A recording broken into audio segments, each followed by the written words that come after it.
اتبعوا ما أنزل إليكم من ربكم ولا تتبعوا من دونه أولياء قليلا ما تذكرون. Bismillahirrahmanirrahim. Assalamualaikum warahmatullahi wabarakatuh.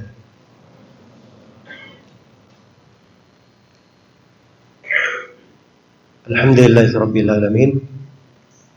Wassalatu wassalamu ala al-mab'uts rahmatan lil alamin. Nabiyina Muhammad wa ala alihi wa sahbihi wa man tabi'ahum bi ihsanin ila yaumiddin, amma ba'd.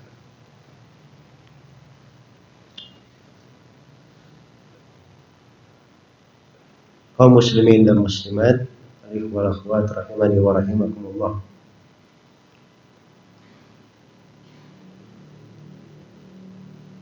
Alhamdulillah, di pagi hari ini waktu subuh, waktu pagi yang dikatakan oleh Nabi sallallahu alaihi wasallam, burika di ummati fi bukuriha, diberkahi untuk umatku pada waktu pagi.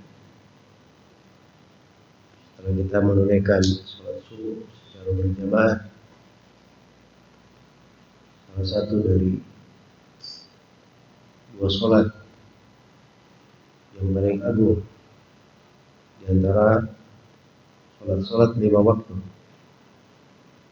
Ini adalah karunia dan nikmat Allah Subhanahu wa taala yang patut kita syukuri. Semoga Allah Subhanahu wa taala selalu melapangkan untuk kita semua nikmat-nikmat dan membukakan untuk kita semua pintu-pintu kebaikan, pintu-pintu rezeki dan segala hal yang dicintai dan diridhai oleh Allah Subhanahu wa taala. Di dalam sebuah hadits yang diriwayatkan oleh Imam At-Tirmidzi rahimahullahu taala dari Anas bin Malik radhiyallahu anhu, beliau berkata, "Kana akhwani ala ahdi Rasulillah sallallahu alaihi wasallam." Ada dua orang yang bersaudara di masa Nabi sallallahu alaihi wasallam. Kana ahaduhuma ya'ti ila Nabi sallallahu alaihi wasallam wal akharu yahtarif. Adapun salah satu dari keduanya, dia mendatangi Nabi sallallahu alaihi wasallam untuk belajar, menuntut ilmu. Dan yang kedua, dia bekerja, menekuni hirfah, pekerjaannya, usahanya. Fashakal muhtarifu akhahu ila Nabi sallallahu alaihi wasallam. Orang yang bekerja ini, dia pernah mengeluhkan saudaranya pada Nabi sallallahu alaihi wasallam. Maksudnya, ya Rasulullah, saya bekerja, sedangkan saudaraku ini dia tidak bekerja. Dia cuma duduk belajar kepada engkau dan dia tidak membantu saya. Sedangkan nafkahnya, rezekinya, saya yang memberikannya, saya yang bekerja. Maka Nabi sallallahu alaihi wasallam bersabda, "La'allaka turzaqu bih." Barangkali kamu ini dapat rezeki disebabkan karenanya. Disebabkan karena saudaramu yang belajar ini. Hadits yang ringkas, ucapan Nabi sallallahu alaihi wasallam itu menggambarkan makna-makna yang agung. Dari pelajaran yang kita petik terkait dengan hadits, pertama, penggambaran bagaimana sebagian dari kehidupan di masa Rasulullah sallallahu alaihi wasallam. orang-orang yang bersaudara, keluarga, itu ada hubungannya dengan Nabi Shallallahu Alaihi Wasallam. Yang satunya belajar, satunya bekerja. Yang bekerja pun tetap datang kepada Nabi. Begitu dia merasa ada masalah dengan saudaranya, dia tetap bertanya kepada Rasulullah Shallallahu Alaihi Wasallam. Itu kehidupan yang baik. Tatkala seseorang itu dekat dengan orang-orang yang berilmu, dekat dengan orang-orang yang salih, menyabarkan dirinya bersama mereka, maka diharapkan kebaikan-kebaikan untuk mereka. Wasbir nafsaka ma'al ladzina yad'una rabbahum bil ghadati wal ashi yuriduna wajha. Sabarkanlah diri engkau bersama orang-orang yang beribadah kepada Rabb-nya pagi dan petang. Mereka mengharapkan wajah Allah. Kemudian pelajaran yang kedua, terdapat bagaimana keberadaan orang-orang yang belajar di masa Nabi Sallallahu Alaihi Wasallam. Ini dua orang bersaudara, salah satunya belajar, datangi Nabi untuk belajar. Di antara mereka itu ada yang konsentrasi belajar, tidak ada pekerjaannya yang lain kecuali itu. Dan di antara para sahabat ada yang belajar, tapi dia juga menekuni dari aktivitas dunianya. Ada yang sibuk ke pasar, ada yang sibuk di kebunnya. Ya. Tapi semuanya selalu ada hubungan dengan Rasulullah Sallallahu Alaihi Wasallam. Bekerja secara totalitas atau belajar secara totalitas itu lebih utama terkait dengan ilmu daripada orang yang belajar dan bekerja. Tapi bukan artinya orang yang punya pekerjaan tidak ada peluang untuk belajar. Ada orang-orang yang punya pekerjaan, tapi mereka juga dari ulama-ulama penyandang ilmu, orang-orang yang dikenal dan tersohor dengan ilmu. Itu terjadi dari kalangan sahabat Rasulullah, kalangan tabi'in, tabi'ut tabi'in, dan selainnya. Kalangan sahabat banyak di antara mereka yang seperti itu.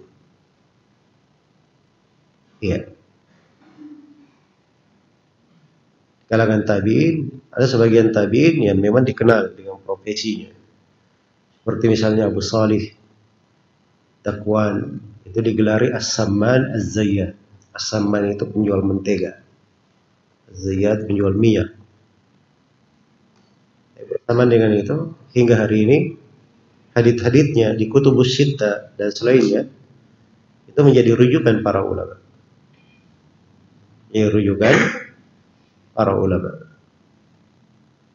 Oke, menjadi hal yang penting itu bagaimana seorang menapaki kehidupannya di atas hal yang dicintai dan diridhai oleh Allah Subhanahu wa Ta'ala.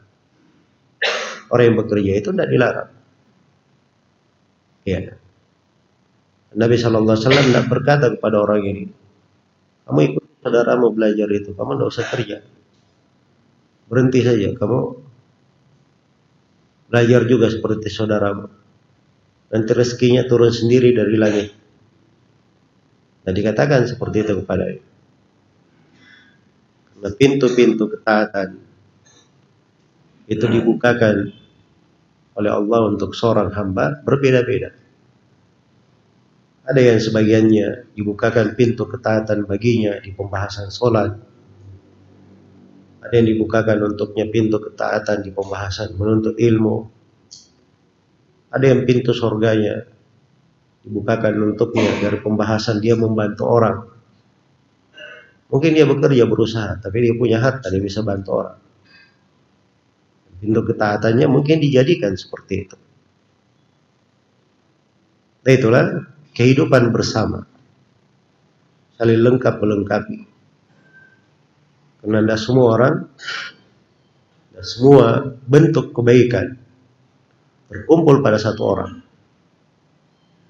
Kadang kebaikan itu berada di beberapa orang, tempat-tempat yang terpisah. Tapi kalau seluruh potensi kebaikan itu disatukan, itulah menjadilah sebuah kebersamaan. Itulah kehidupannya Rasulullah dan para sahabatnya. Dan seluruh sahabat itu dikatakan dia mengumpulkan seluruh potensi kebaikan. Tapi sahabat ini punya keutamaan, yang di sana punya keutamaan lainnya, ada sudut keutamaan yang tidak dimiliki oleh kalian lain. Ya. Imam Muslim rahimahullahu taala ketika menyebutkan tentang keutamaan para sahabat di dalam kitab sahihnya, maka di akhir pembahasan tentang keutamaan sahabat, beliau membawakan hadits Abdullah bin Umar dengan sanadnya dari Nabi sallallahu alaihi wasallam. Rasulullah bersabda, "Innaman nasu kal ibilil mi'ah, la takadu tajidu fiha rahilah." Sungguhnya manusia itu seperti 100 ekor unta. Dari 100 ekor unta ini, hampir saja kamu tidak mendapati unta yang cocok untuk ditunggangi. Coba bayangkan ya, 100 ekor unta ini untuk kendaraan banyak atau sedikit? Hah? Banyak, opsinya kan harusnya banyak, 100 ekor. Tapi dia cari-cari dari 100 ekor ini, ya, spesifikasi dia, ciri-ciri yang mau ditunggangi, kalau mau dicari yang sempurna, mungkin dari 100 ekor ini tidak ada yang cocok. Hampir dia nggak ketemu. Tapi demikianlah, sana ada keutamaan, sana ada keutamaan, sana ada keutamaan. Dipakai semuanya kan menjadi hal yang besar. Iya. Itulah kaidah di dalam kehidupan. Karena itulah suatu hari Al-Imam Al-Fudail Ibn Iyad rahimahullahu ta'ala menulis kepada Imam Malik rahimahullahu ta'ala, menasihatinya agar supaya dia banyak beribadah. Karena Imam Malik kebanyakan waktu beliau adalah mengajari manusia, mengajari ilmu. Al-Fudail bin Iyad itu dikenal sebagai ahli ibadah, sampai digelari Abidul Haramain. Ahli ibadahnya di dua tanah haram. Ya. Maka Imam Malik menjawab surat Al-Fudail bin Iyad, menjawab nasihatnya. Kata Imam Malik, yang mana yang engkau, Allah bukakan untukmu pintu ibadah di dalam apa yang kamu tekuni, dan saya dibukakan oleh Allah, dimudahkan untukku pintu ibadah di dalam mengajarkan ilmu. Dan setiap dari kita berada di atas kebaikan. Setiap dari kita berada di atas kebaikan. Itulah fikih Imam Malik rahimahullah yang membuat beliau itu menonjol di atas banyak ulama. Iya. Itu salah satu dari ketajaman pemahaman beliau dan hikmah beliau rahimahullahu ta'ala. Baik. Kemudian orang ini sahabat ini ketika dia mengadukan saudaranya yang tidak bekerja kepada Nabi Shallallahu Alaihi Wasallam, maka jawaban Nabi adalah suatu pelajaran yang sangat berharga. Kalimat yang mengandung makna-makna yang agung. Kata beliau, la'allaka turzaqu bih.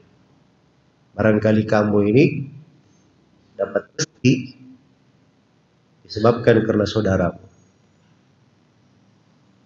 Iya. Ini menunjukkan bahwa seorang itu kadang dia dapat rezeki, dapat kebaikan. Mungkin ada orang-orang yang menjadi sebab. Mungkin ada amalan-amalan yang menjadi sebab dia mendapatkan rezeki. Tapi dia tidak menyadari hal tersebut. Dia tidak menyadarinya. Dan ini juga menerangkan kepada kita suatu pembahasan yang agung. Bahwa dalam hidup ini ada namanya sebab-sebab yang bisa mendatangkan rezeki. Iya. Dan rezeki itu dua macam. Ada rezeki yang terkait dengan keimanan, rezeki terkait dengan ilmu, rezeki terkait dengan hal yang batin. Dari ketenangan, kesejukan, keteguhan di atas sunnah, istiqamah. Itu siapa yang diberi oleh Allah anugerah-anugerah itu bagian dari rezeki. Sebagaimana rezeki itu ada bentuk yang kedua. Dan bentuk yang kedua ini lebih populer di kalangan orang-orang. Iya. Rezeki yang terkait dengan zahirnya, rezeki yang terkait dengan harta, anak-anak, istri, pasangan hidup, dan yang semisal dengannya. Dan semuanya itu adalah bentuk dari rezeki. Tapi pokoknya bahwa rezeki itu ada sebabnya. La'allaka turzaqu bih. Barangkali kamu ini mendapatkan rezeki disebabkan karena saudaramu yang belajar. Ini isyarat terhadap beberapa sebab datangnya rezeki itu. Dan sebab pokoknya yang zahir di hari adalah belajar dan menuntut ilmu. Belajar dan menuntut ilmu. Nah itulah orang yang belajar dan menuntut ilmu itu sebenarnya tidak ada yang dia khawatirkan. Tidak perlu dia mengkhawatirkan sebagaimana sebagian orang mengkhawatirkan. Oh, bagaimana masa depannya? Dan sebagian orang tua kalau anaknya masuk pesantren atau anaknya belajar ilmu agama, pertanyaan besarnya itu bagaimana masa depan anak ini? Ini cara berpikir yang keliru. Dia tidak paham bahwa sebab rezeki itu malah banyak di dalam pembahasan menuntut ilmu. Iya. Si penuntut ilmu sendiri rezekinya akan menjadi baik. Jangankan dia, orang yang membiayainya juga itu barangkali dilapangkan rezekinya gara-gara dia memberikan bantuan kepada orang yang menuntut ilmu. Seperti itu orang bersaudara ini. Maka ilmu itu dari kunci datangnya rezeki. Dari sebab yang menggiring rezeki itu kepada seorang hamba. Makanya di antara isyarat indah disebutkan oleh sebagian ulama pada hadits Ummu Salamah radhiyallahu anha diriwayat Imam Ahmad dan Ibnu Majah, ketika Nabi SAW mengajarkan zikir yang dibaca di setiap pagi. Allahumma inni as'aluka ilman nafi'an wa rizqan tayyiban wa amalan mutaqabbala. Ya Allah, saya memohon kepadamu ilmu yang bermanfaat, rezeki yang baik, dan amalan yang diterima. Jadi tiga yang diminta dalam doa zikir pagi ini. Yang pertama ilmu yang bermanfaat. Yang kedua, rezeki yang baik. Dan yang ketiga, amalan yang diterima. Kata para ulama, disebut rezeki yang baik setelah ilmu yang bermanfaat. Itu isyarat bahwa ilmu itu adalah sebab seorang mendapatkan apa? Mendapatkan rezeki. Berbarengan. Ya, kalau dia dibeli dari ilmu yang bermanfaat, Allah akan mudahkan untuknya rezeki yang baik. Rezeki yang baik. Iya. Nah itu Nabi Shallallahu Alaihi Wasallam tidak pernah diminta oleh Allah untuk memohon, ya Allah tambahkanlah hartaku, tambahkanlah rezekiku, ya Allah tambahlah untuk saya anak-anak, ya Allah beri saya anak laki-laki. Ya, karena anak laki-laki beliau yang hidup, apa yang dilahirkan untuk beliau sudah pada meninggal. Dan tersisa di hidup beliau anak perempuan. Tidak pernah terdengar dalam sepotong riwayat pun beliau diperintah, ya Allah berilah saya anak laki-laki misalnya. Tapi beliau hanya diperintah, wa qur rabbi zidni ilman. Katakanlah wahai Nabi Muhammad, ya Allah tambahkanlah ilmu untukku. Karena tambahan ilmu itu berpengaruh pada rezeki-rezeki yang lainnya, kebaikan-kebaikan yang lainnya. Maka ini fikih yang harus dipahami. Karena itu menyedihkan ya, kalau ada seorang penuntut ilmu sudah diberi oleh Allah Subhanahu wa taala keistimewaan, dia belajar ilmu, kesempatan dia mendalami ilmu. Mungkin orang lain banyak yang ingin belajar, tidak diberi kesempatan, tidak ada waktu luangnya. Diuji dengan hal-hal yang membuat dia terpisah dengan ilmu.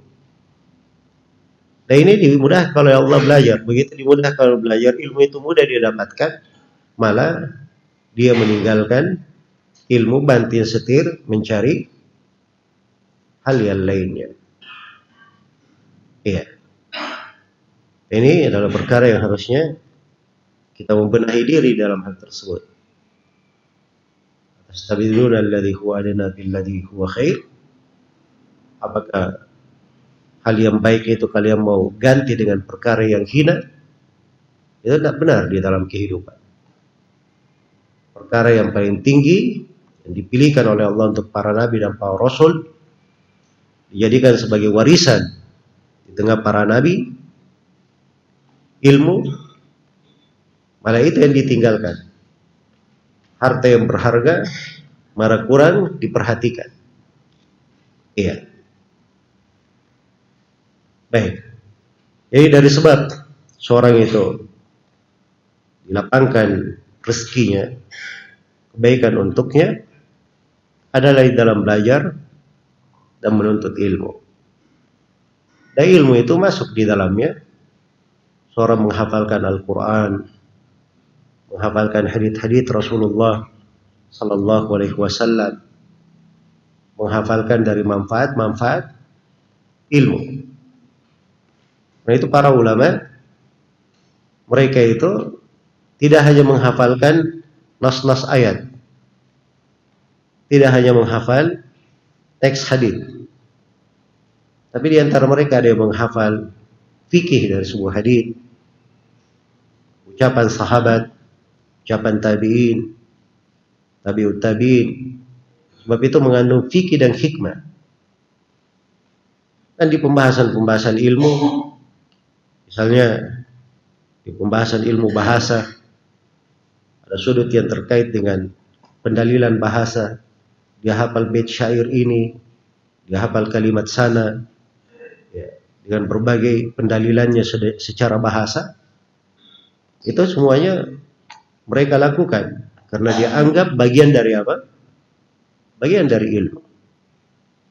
Ya. Dan tentunya masuk di dalam keutamaan ilmu. Baik. Maka itu rezeki yang baik yang hendaknya diperhatikan oleh seorang hamba. Kemudian dari kata Nabi Shallallahu Alaihi Wasallam, la'allaka turzaqu bih. Barangkali kamu ini mendapat rezeki disebabkan karena saudaramu. Ya. Apa yang dilakukan oleh saudaranya itu perbuatan yang baik, hal yang dipuji, itu ketaatan. Itu makna-makna lain di dalam sebab rezeki. Memang agak global, tapi jika masuk ke dalam rincian ayat-ayat dan hadits-hadits Rasulullah Sallallahu Alaihi Wasallam yang mengisyaratkan dari sebab rezeki, maka ada siratan-siratan pembahasan yang terkait dengan itu. Karena itu disebutkan oleh para ulama, dari kunci-kunci rezeki banyak sekali. Dari kunci tersebut adalah tauhid. Diperbaiki dari tauhidnya, dari keimanannya kepada Allah Subhanahu wa ta'ala. Sebab tauhid dan keimanan ini itu kunci segala kebaikan. Ya. Yang dikira ya pembahasan tauhid itu cuma keutamanya terkait dengan pengguguran dosa, cahaya kehidupan dan sebagainya, hal-hal yang biasa kita dengarkan. Dan tidak ada kaitannya dengan perkara rezeki. Kebaikan di dalam tauhid dan keimanan itu mencakup segala kebaikan dunia dan akhirat. Bahkan kebaikan yang sangat luas sekali. Kebaikan yang sangat luas. Dan ini dari hal yang hendaknya disyukuri oleh seorang hamba ketika dia dimudahkan oleh Allah Subhanahu wa ta'ala untuk mengenal tauhid dan mengenal keimanan. Mengenal tauhid dan mengenal keimanan. Karena itu dalam Al-Quran dikatakan, walau anna ahlal qura amanu wattaqaw fatahna alaihim barakatin minas sama'i wal ard walakin kadzabu fa akhadnahum bima kanu yaksibun. Andai kata penduduk negeri itu beriman dan bertakwa, kami akan bukakan untuk mereka berkah-berkah dari langit dan bumi. Itu jaminan dari Allah. Berkah dari langit dan bumi, berbagai kebaikan yang turun dari langit, keluar dari bumi. Saya mau tanya, itu rezeki atau bukan? Bentuk dari rezeki. Syaratnya yang paling pertama, amanu, dia beriman. Yang kedua baru datang taqwa, ketakwaan. Takwa itu bagian dari keimanan. Iya. Dan diikutkan di dalamnya karena keterkaitan yang besar antara keduanya. Keimanan, tauhid secara umum, seorang mentahqiq dari tauhidnya, itu adalah kunci dijamin segala hal yang dia perlukan. Karena itu tidak ada namanya Nabi, Rasul, para pengikut Nabi dan Rasul. Ya. Orang-orang yang dikatakan kekurangan, mereka selalu berkecukupan. Tapi ingat, kata berkecukupan itu, bahasa kita itu berbeda ya dengan bahasa dahulu. Orang-orang dahulu itu kadang dia banyak harta dunia, dianggap itu fitnah bagi dia, kemunduran. Tapi kalau di bahasa kita, kecukupan itu lengkap dari sudut materi. Dia tidak mengerti bahwa kecukupan hati itu lebih hebat daripada kecukupan harta. Kekayaan hati itulah kekayaan yang hakiki. Nah, itu dalam hadits Abu Hurairah yang diriwayatkan oleh Imam Al-Bukhari dan Imam Muslim, Rasulullah sallallahu alaihi wasallam bersabda, "Laisal ghina an kathratil arad, innamal ghina ghinan nafs." Bukanlah rasa cukup itu dengan banyaknya harta benda. Tapi rasa cukup itu Bukanlah kekayaan itu dengan banyaknya harta benda, tapi kekayaan itu yang sebenarnya adalah kecukupan hati. Itu kecukupan hati diberikan pada para nabi dan para pengikutnya, hal yang sangat besar sekali, perkara yang sangat agung. Karena itu mereka tidak pernah ada kekurangan di dalam kehidupan mereka. Ini mereka orang-orang yang paling baik tauhidnya, paling bagus keimanannya. Iya. Nah itu siapa yang ingin selalu dijaga di atas kebaikan, hendaknya dia punya perhatian yang besar terhadap pembahasan-pembahasan tauhid, hal-hal yang membenarkan keimanannya, hal-hal yang meningkatkan keimanannya, hal-hal yang lebih membuatnya menjadi seorang mukmin yang punya kedudukan tinggi di sisi Allah Subhanahu wa taala.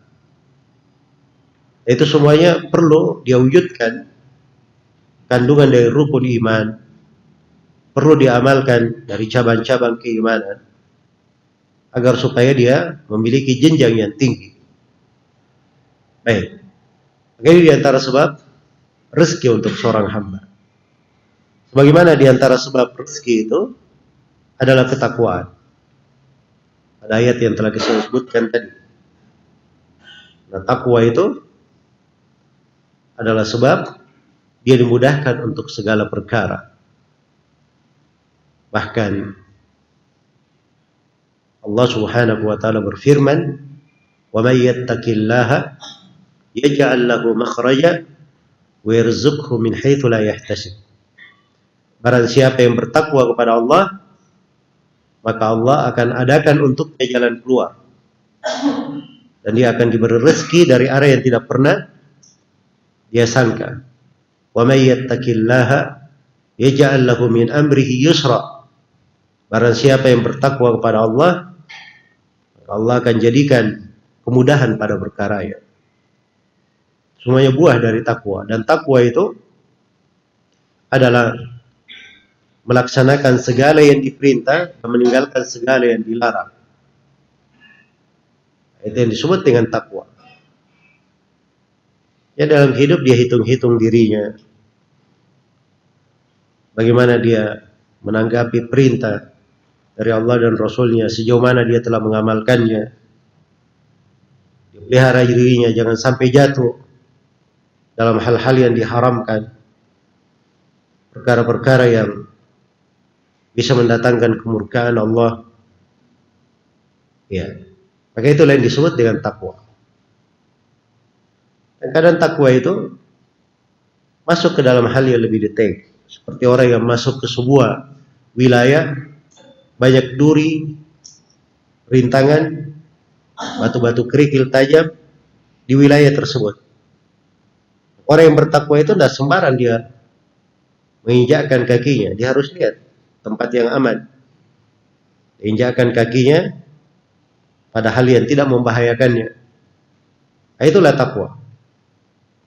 Itulah takwa. Dan takwa itu sesuai dengan kondisi seseorang. Jadi beda misalnya antara seorang alim dan selainnya. Dan di antara para ulama juga itu berbeda-beda sudut ketakwaan yang diwajibkan atas mereka. Ada sebagian pembahasan itu hanya orang-orang tertentu dari para ulama yang bisa masuk di situ. Ada yang penuh dengan duri, ada di antara ulama yang punya keahlian. Dia bisa berjalan cepat di tanah penuh duri itu, tidak kena duri sama sekali. Tapi ada orang yang masuk ke dalam hal tersebut, dia cuma lihat duri depannya, tidak tahu dia mau langkah gimana. Dia harus mundur ke belakang. Itu memang tingkatan-tingkatan ilmu. Ada pembahasan-pembahasan, sebagian ulama itu tidak cocok dia masuk di situ. Alim yang lain masuk di dalamnya. Iya. Itu bentuk dari ilmu. Memahami hal tersebut itu dari kedetailan di pembahasan takwa. Dan takwa itu semakin dia baik di dalam memupuknya, menjaganya dan memeliharanya, serta beramal sebagaimana dan diperintah dan dia sungguh-sungguh di dalam ketakwaan, maka itu akan membawa kebaikan-kebaikan besar. Itulah perintah Allah Subhanahu wa taala kepada kita semua, dipanggil dengan seruan yang tertinggi, ya ayyuhalladzina amanu ittaqullaha haqqa tuqatih wa la tamutunna illa wa antum muslimun.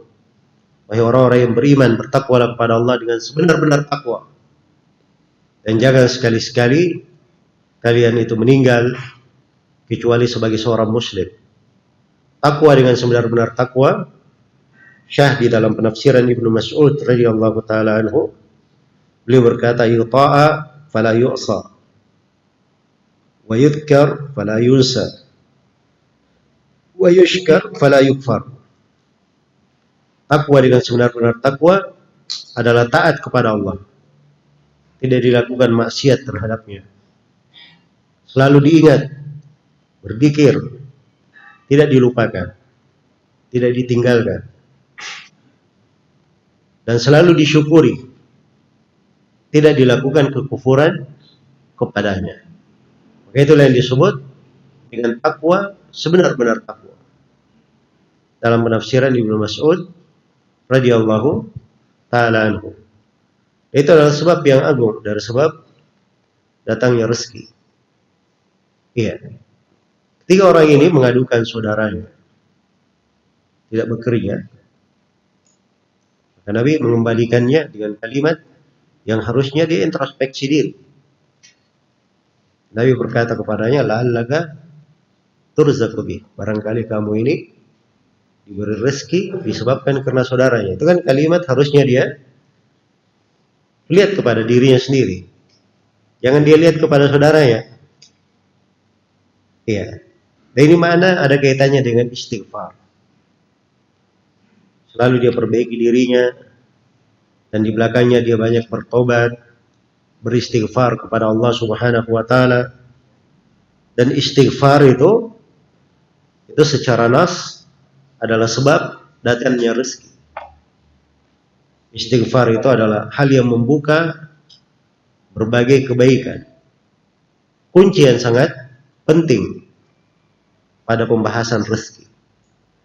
Karena itu datang orang kepada Al-Hasan Al-Basri mengadukan paceklik. Kata Al-Hasan Al-Basri, banyak beristighfar. Datang orang mengadukan kefakiran. Kata Al-Hasan Al-Basri, banyak beristighfar. Datang orang mengadukan panen yang tidak berhasil. Kata Al-Hasan Al-Basri, banyak beristighfar.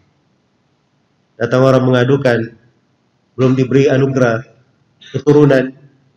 Kata Al-Hasan Al-Basri, banyak beristighfar.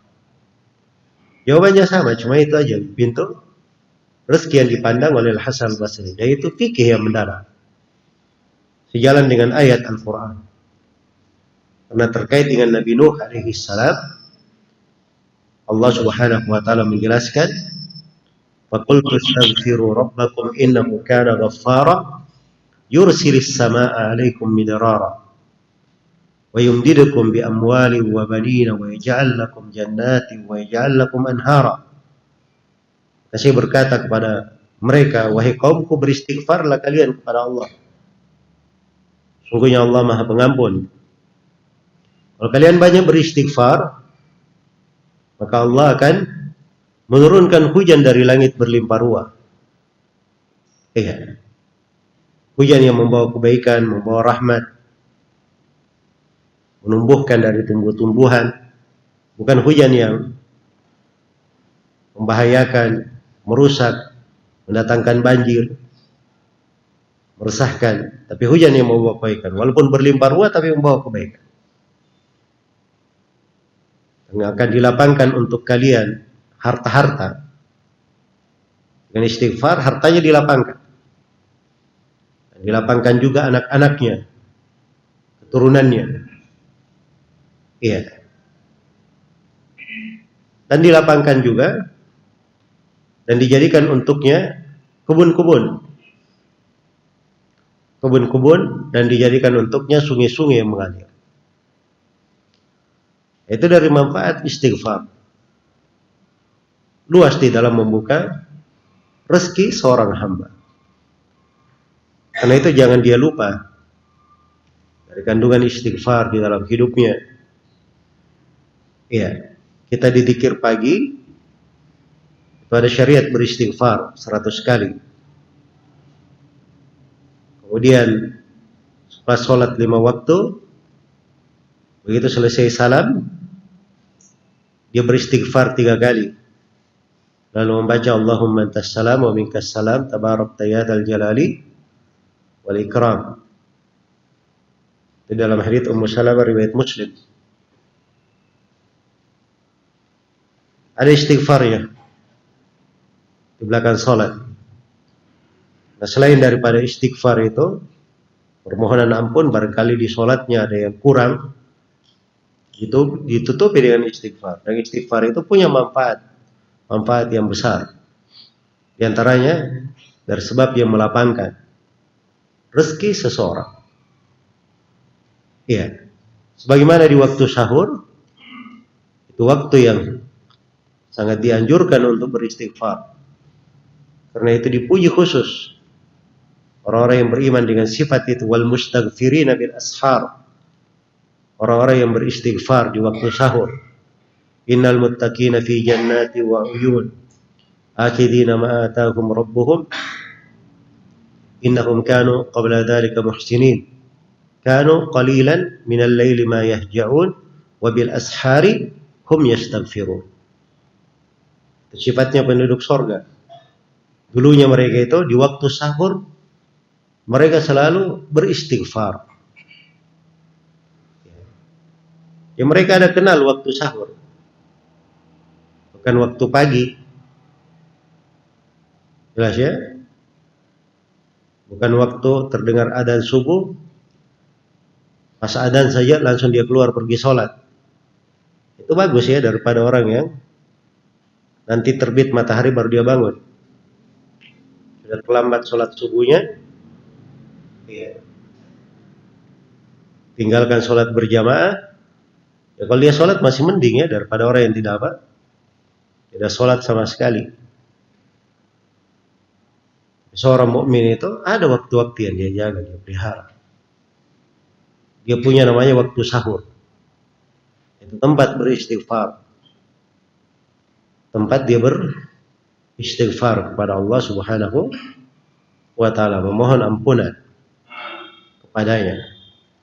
Itu sebab yang indah dari sebab-sebab datangnya rezeki. Iya. Baik. Ketika Nabi berkata kepadanya, la'allaka turzaqu bih. Barangkali kamu ini dapat rezeki disebabkan karena saudara. Jangan terlalu banyak menyalahkan orang. Periksa diri. Iya. Itu ada makna istighfar di dalamnya. Baik, itu juga ada makna tawakal kepada Allah Subhanahu wa ta'ala. Ya, seorang itu kalau dia sudah bekerja, itu dia sudah menjalani sebab. Iya. Jangan dia pikirkan lagi, oh ini menghalangi saya, ini tidak membantu saya. Kalau dia bersandar kepada Allah, bertawakal kepadanya, barangkali kamu dapat rezeki karenanya. Karena itu dari sebab datangnya rezeki adalah tawakal kepada Allah Subhanahu wa ta'ala. Allah firman, wa may yatawakkal 'ala Allahi fa huwa hasbuh. Barang siapa yang bertawakal kepada Allah, maka dialah Allah yang akan mencukupi. Cukupi segala sesuatu.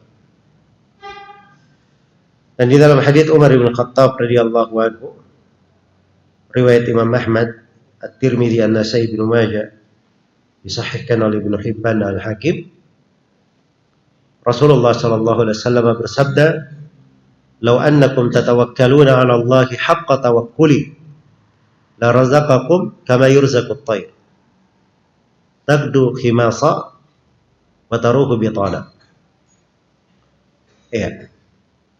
Andai kata kalian itu bertawakal kepada Allah dengan sebenar-benar tawakal, maka Allah akan memberi kepada kalian rezeki seperti burung diberi rezeki.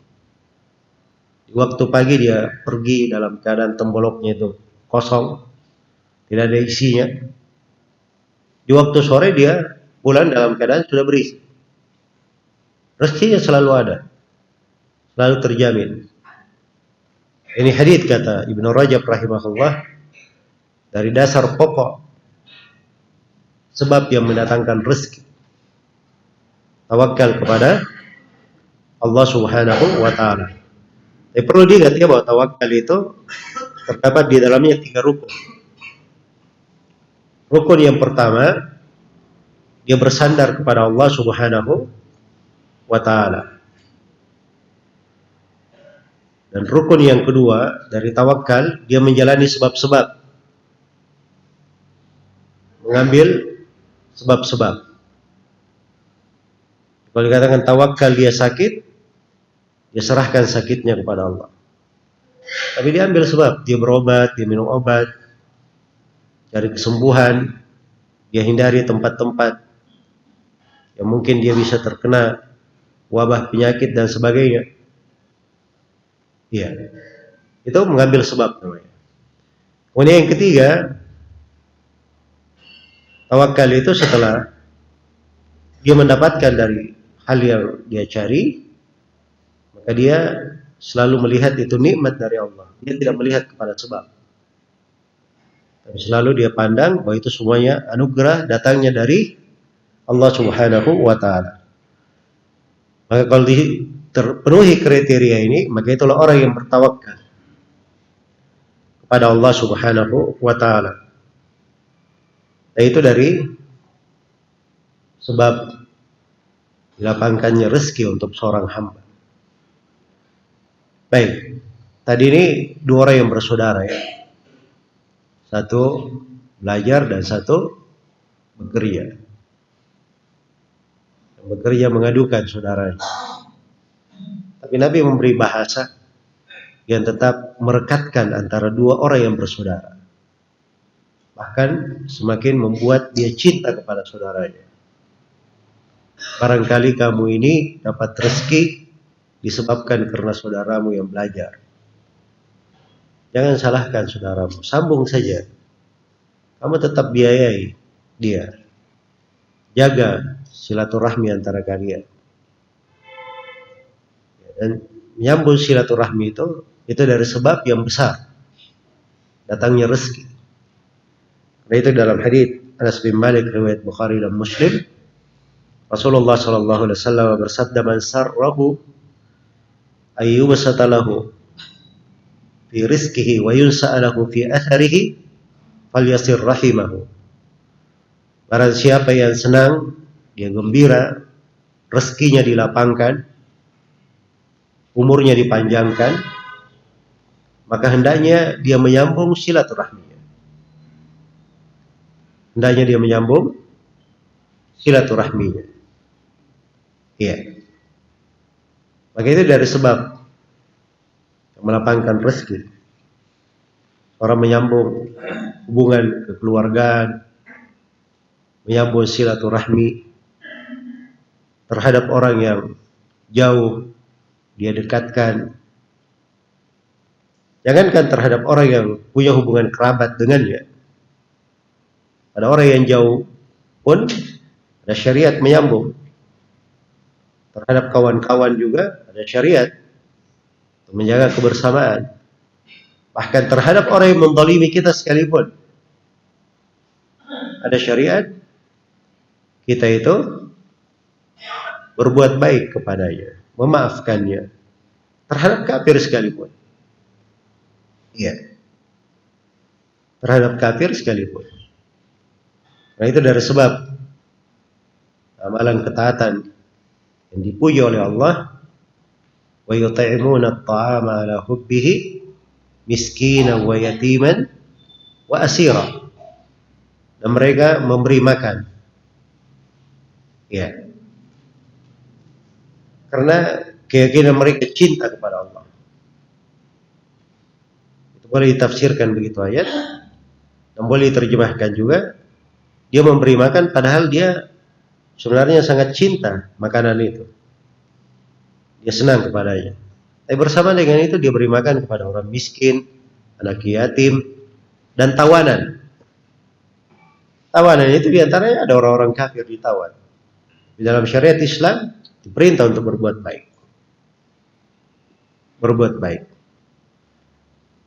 Jadi subhanallah, ini akhlak yang agung di dalam agama. Kalau seorang melakukannya, luas sekali kehidupan itu. Itu pintu rezeki yang besar. La'allaka turzaqu bih. Barangkali kamu ini dapat rezeki disebabkan karena dia. Iya. Saudaranya belajar. Orang yang belajar itu tidak dikatakan orang yang banyak duitnya. Dia belajar banyak duit, menuntut ilmu. Oh, berarti ini orang kerjanya cuma belajar, tidak bekerja. Berarti ini banyak tabungannya ini. Hah? Ini duitnya sudah numpuk, makanya dia nganggur saja. Cuma duduk belajar. Ya, malah itu bahasa dari Nabi agar supaya saudaranya ini yang bekerja itu selalu menyambung kebaikan untuk saudara yang belajar, berbuat baik kepadanya. Dan itu namanya di dalam pembahasan rezeki al-ihsan ilal khalq. Berbuat ihsan kepada makhluk. Apalagi orang-orang yang lemah, orang-orang yang miskin, kita bantu, kita tolong. Malah itu adalah sebab datangnya rezeki. Karena itu dari perkara yang penting untuk dipahami, sebab tumbuhnya sebuah perekonomian di umat, di sebuah bangsa dan negeri. Kalau penduduk negeri yaitu perhatian terhadap orang-orang lemah, perhatian kepada kaum miskin dan duafa. Karena dalam hadits riwayat Bukhari, Rasulullah sallallahu alaihi wasallam bersabda, "Hal tunsaruna wa turzaquna illa bi du'afaikum." Kalian itu tidak akan mendapat pertolongan dan tidak diberi rezeki kecuali dengan perhatian terhadap orang-orang lemah di tengah kalian. Kalau dia penuntut ilmu, fakir, miskin, kita selalu menyambungnya, berbuat baik kepadanya supaya dia tetap belajar. Itu juga bentuk dari berbuat baik kepada orang yang lemah. Lemah dalam artian dia tidak memiliki apa? Tidak memiliki harta. Iya. Tapi kalau dari sudut hakikat, penuntut ilmu itu orang-orang yang kuat. Sebab kebaikan. Dan dengannya lah datang pertolongan. Dikhawatirkan di sebuah negeri itu, kalau ilmu itu kurang, maka kejelekan akan bersinggah sana di negeri itu. Mendominasi di negeri itu. Tapi kalau ilmu itu kuat di sebuah negeri, ilmu merata di mana-mana, maka itu akan menyirnakan dari kegelapan-kegelapan, kejelekan-kejelekan, dapat mendatangkan kebaikan di tengah umat. Baik, itu makna yang agung dari wejangan Nabi Sallallahu Alaihi Wasallam. Iya. Ketika Rasulullah berkata kepada sahabat ini, la'allaka turzaqu bih. Barangkali kamu dapat rezeki sebabkan karena saudaramu. Harusnya kan dia bersyukur saudaranya belajar. Kamu itu punya saudara belajar. Dan semua orang punya saudara belajar, kan begitu. Dia memberi nafkah kepada saudara yang belajar, dia dapat rezeki, ya, menjadi sebab rezekinya. Harusnya kan dia bersyukur. Dan kesyukuran itu salah satu sebab, salah satu kunci yang mendatangkan rezeki.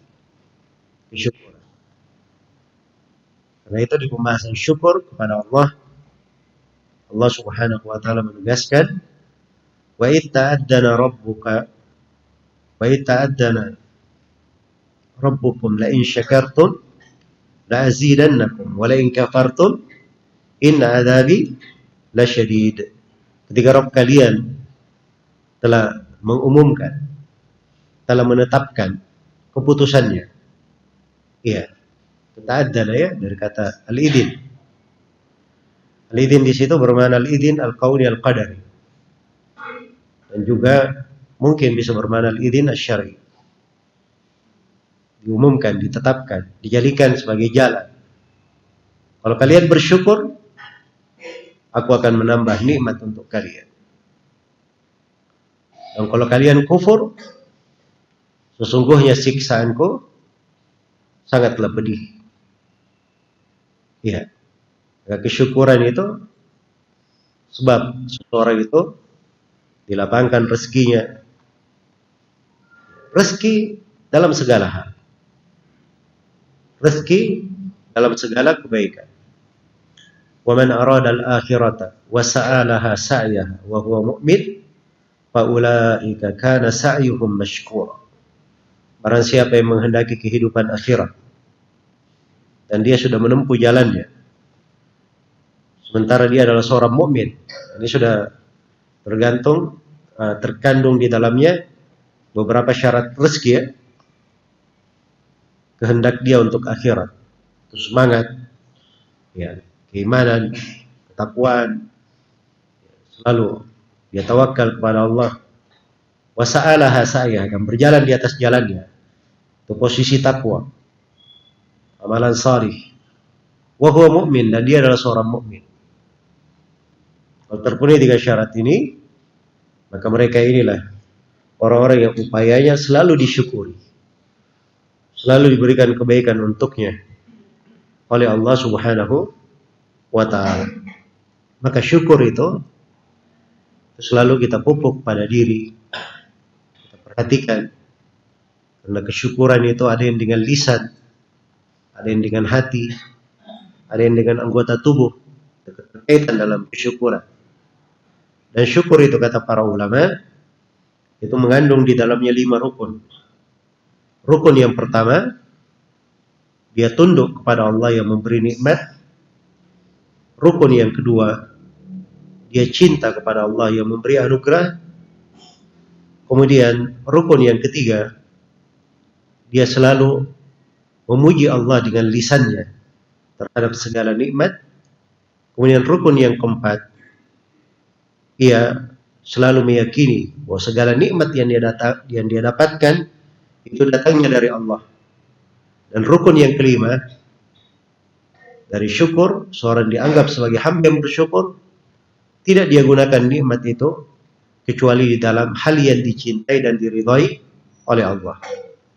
Kalau terpenuhi 5 hal ini, maka itulah orang yang disebut bersyukur kepada Allah Subhanahu wa ta'ala. Keutamaan dan manfaat syukur itu sangat besar sekali, sangat agung sekali. Iya, sangat agung sekali. Baik, menuntut ilmu itu bagian dari amalan salih, bagian dari ketaatan, bentuk dari ibadah, bentuk dari ibadah. Itulah pekerjaan saudaranya itu. Sehingga dikatakan, barangkali kamu dapat rezeki disebabkan karena saudara. Karena itu dari kunci rezeki seseorang itu memperbagus ibadahnya kepada Allah. Diriwayatkan oleh Imam Ahmad dari Abu Hurairah radhiyallahu anhu, Rasulullah sallallahu alaihi wasallam bersabda, di dalam Rasulullah bersabda bahwa Allah Subhanahu wa ta'ala berfirman di dalam hadits al-ilahi, atau orang-orang menyebutnya hadits qudsi. Allah berfirman, ya ibadi, atau ya bani Adam, tafarraq li ibadati, amla qalbaka gina wa asudda faqraka. Wahai anak Adam, konsentrasilah engkau ibadah kepadaku. Luangkan banyak waktumu beribadah kepadaku. Maka aku akan memenuhi hatimu dengan kecukupan. Dan aku akan tutupi kefakiranmu. Itu jaminan dari Allah Subhanahu wa ta'ala. Iya. Wa illam taf'al, kalau kamu tidak lakukan, amla qalbaka syughlan, aku akan penuhi hatimu dengan kesibukan. Sibuk-sibuk saja. Ya. Tapi tidak ada hasil. Karena itu kata sebagian motivator di Indonesia ini, Ya. Sibuk itu tanda belum berhasil, tanda belum sukses. Jelas ya? Kadang seorang ada seperti itu, diuji banyak sibuk kirain, tapi tidak ada hal yang menghasilkan. Tidak ada hal yang menghasilkan. Tapi ada sebagian orang, Allah Subhanahu wa taala mudahkan dia. Kalau ada sebuah pekerjaan, dibantu di pekerjaan itu. Dimudahkan sebab-sebabnya, diberkahi untuknya. Ya. Itu dasarnya kecintaan kepada ibadah. Perhatikan, hidupnya ini untuk ibadah, asalnya untuk mencari akhirat. Yang di hadits yang lain diriwayatkan oleh Imam Ahmad, kadang dari beberapa sahabat, ada dari Abdullah bin Mas'ud, dari Zaid bin Thabit, Rasulullah sallallahu alaihi wasallam bersabda, "Man kanatid dunya hamma, farraqallahu syamla, wa ja'ala al-faqra baina aynayhi, wa la ta'tihi minad dunya illa ma kutiba lahu." Barang siapa yang kehidupan dunia itu cita-citanya, semangatnya, keinginan besarnya, maka Allah akan cerai-beraikan upayanya. Akan dijadikan kefakiran antara kedua pelupuk matanya. Dan dunia tidak akan datang kepadanya kecuali apa yang sudah digariskan, ditentukan saja. Tapi sebaliknya, wa man kanatil akhiratu hamma, jama'a Allahu syamlah, wa ja'ala al-ghina fi qalbi, wa ta'tihi dunya wa hiya raghibah. Barang siapa yang akhirat adalah semangat terbesarnya, yang selalu menjadi kesibukannya, maka Allah akan menyatukan upayanya. Dia bekerja sedikit pun dibantu oleh Allah, diberkahi. Ya. Dan dijadikan kecukupan berada di hatinya. Dunia itu datang kepadanya dalam keadaan diseret, walaupun dunia itu tak mau datang kepadanya. Baik, itu ketentuan-ketentuan. Jadi dalam kehidupan ini Allah mengaturnya dengan sangat indah untuk orang-orang yang beriman, sejalan dengan tujuan penciptaannya. Wa ma khalaqatul jinna wal insa illa liya'budun. Tidaklah aku menciptakan jin dan manusia kecuali untuk beribadah kepadaku. Karena itu sebagian jenis ibadah, apalagi dia terkait dengan rukun-rukun Islam, itu pintu rezeki yang sangat besar. Cari saja. Rukun Islam kan ada berapa? Ada 5. Syahadat la ilaha illallah Muhammad Rasulullah, tadi tauhid sudah kita terangkan. Salat. Salat itu pintu besar untuk rezeki. Karena itu dikatakan kepada Nabi sallallahu alaihi wasallam, wa'mur ahlaka bis salati wastabir 'alaiha. La nas'aluka rizqa, nahnu narzuquk. Wahai Nabi, perintah keluargamu untuk melakukan salat dan bersabarlah engkau dalam memerintah mereka. Kami tidak pernah minta rezeki kepada engkau. Kami yang memberi rezeki kepada engkau. Jadi disebut salat, disebut pembahasan rezeki. Zakat masuk di semisal dengannya sedekah. Orang yang banyak bersedekah, menunaikan zakatnya, itu dari sebab bertambahnya rezeki. Nah itu di Sahih Muslim dari hadits Abu Hurairah, Rasulullah sallallahu alaihi wasallam bersabda, "Ma naqasat shadaqatun min mal." Sedekah itu tidak pernah mengurangi harta. Itu hakikatnya. Bahkan sedekah itu selalu menambah harta. Kadang ditambah nilainya, kadang ditambah datnya, kadang ditambah keberkahannya, berbagai bentuk tambahan diberikan untuknya. Iya. Baik. Sudah 2. Salat, zakat. Apa lagi?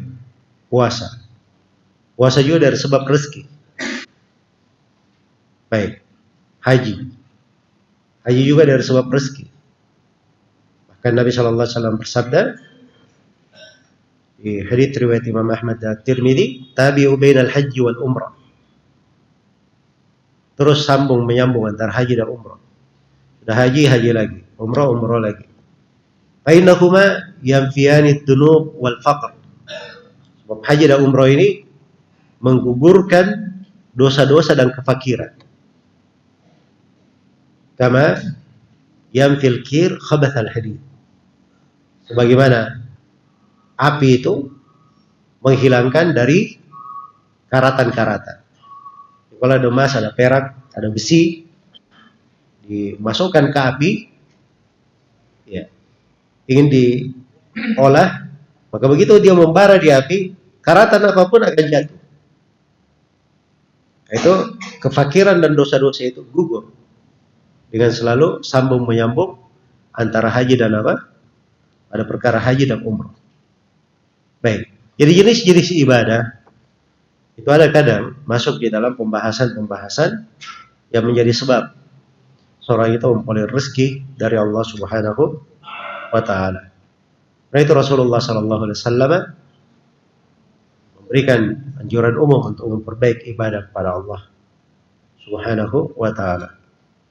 Maka ini beberapa pembahasan, perhatikan ya, makna-makna mendalam. Bahasa Nabi itu ringkas. Ya. Cuma la'allaka turzaku bihi. Ya. Tapi lihat, di dalamnya terkandung banyak makna. Dari sebab-sebab seorang itu diberi rezeki oleh Allah Subhanahu wa taala. Iya. Dari sebab-sebab dia diberi rezeki oleh Allah Subhanahu wa taala. Dan saya tutup teman kita ini dengan doa kepada Allah Subhanahu wa taala, dan doa itu juga dari sebab rezeki. Seorang kalau dia berdoa mohon kepada Allah, maka itu dari sebab dilapangkan untuknya rezeki. Tergantung apa yang dia minta.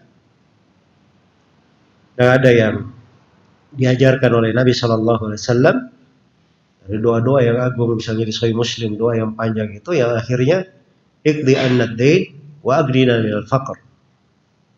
Ya Allah, bayarlah hutang-hutang kami dan cukupi kami dari kefakiran. Dan di antara doa yang ringkas yang diajarkan oleh Nabi Shallallahu Alaihi Wasallam,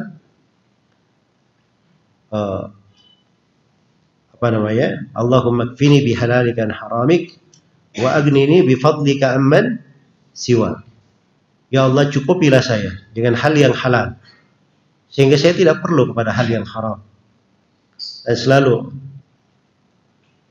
berikan kepadaku dari pemberian yang menyebabkan saya tidak perlu pada siapapun selain daripada Engkau. Ya. Ini kalimat ringkas ya dari doa ini, tapi luar biasa dari kandungannya. Seorang itu kalau dia memohon dengan sungguh-sungguh, dia ingat kebesaran Allah, kemampuannya, keagungannya. Ya. Dan dia sebut Allah dengan segala hal yang memujinya dan menyanjungnya, maka tidak ada yang besar di sisi Allah itu. Tidak ada hal yang berat kalau Allah memberikan. Apapun yang diminta oleh seorang hamba itu mudah bagi Allah Subhanahu wa taala. Karena itu saya bermohon kepada Allah Subhanahu wa taala, semoga Allah Subhanahu wa taala selalu mencatat kita semua sebagai hamba-hamba yang salih, berbekal dengan sifat-sifat yang baik, sebagai orang-orang yang selalu dilapangkan di dalam rezeki dan kehidupannya. Rezeki dalam makna yang paling pentingnya pada keimanan, tauhid, amalan salih, maupun rezeki yang terkait dengan hal yang zahir dalam kehidupan ini. Sebagaimana kita memohon kepada Allah rezeki di kehidupan dunia pada hal yang terbaiknya, dan rezeki yang baik pula di sakaratul maut, rezeki yang baik pula di alam kubur, dan yang terpentingnya rezeki keselamatan untuk kita di akhirat kelak dan dimuliakan dengan surga Allah Subhanahu wa taala. Sebagaimana Allah yang memudahkan kita ketemu di masjid ini dalam suasana ketaatan, semoga Allah Subhanahu wa taala selalu memudahkan untuk kita semua kebaikan, mempertemukan kita semua di kehidupan dunia di atas kebaikan, dan semoga Allah Subhanahu wa taala yang Maha Pemurah lagi Maha Pengasih, yang kita mohon kepadanya dengan segala namanya yang agung dan sifat-sifatnya yang mulia, semoga Allah Subhanahu wa taala mempertemukan kita semua di surganya di akhirat yang penuh dengan kebaikan sebagai ikhwanan ala sururin mutaqabilin, saudara-saudara, orang-orang yang saling cinta mencintai di atas dipan-dipan surga, saling berhadapan, dimuliakan oleh Allah Subhanahu wa taala. Innahu waliyyu dzalika wal qadiru alaih. Diriwayatkan oleh Ibnu Majah dari Ibnu Umar radhiyallahu taala anhu, beliau berkata, qallama jalasa Rasulullah sallallahu alaihi wasallam illa khatama bi haula'i da'wat. Sangat jarang Nabi itu duduk di sebuah majelis kecuali beliau tutup majelisnya dengan beberapa doa. Dan ini adalah doa yang indah untuk diperhatikan. Semoga Allah Subhanahu wa taala menganugerahkan dan mengabulkan untuknya, untuk kita semua. Allahumma inna nas'aluka min khasyatika ma tahulu bainana wa baina ma'asik, wa min ta'atika ma tuballighuna bihi jannatak, wa min al-yaqini ma tuhawwinu bihi alaina masa'ib ad-dunya, wa matti'na bi asma'ina wa quwwatina wa absarina ma ahyaytana, waj'alhu al-waritha minna waj'al tha'rana 'ala man zalamana wansurna 'ala man adana. ولا تجعل مصيبتنا في ديننا ولا تجعل الدنيا أكبر همنا ولا مبلغ علمنا ولا تسلط علينا من لا يرحمنا يا الله تعالى أعلم. سبحانك اللهم وبحمدك أشهد أن لا إله إلا أنت أستغفرك وأتوب إليك والحمد لله رب العالمين.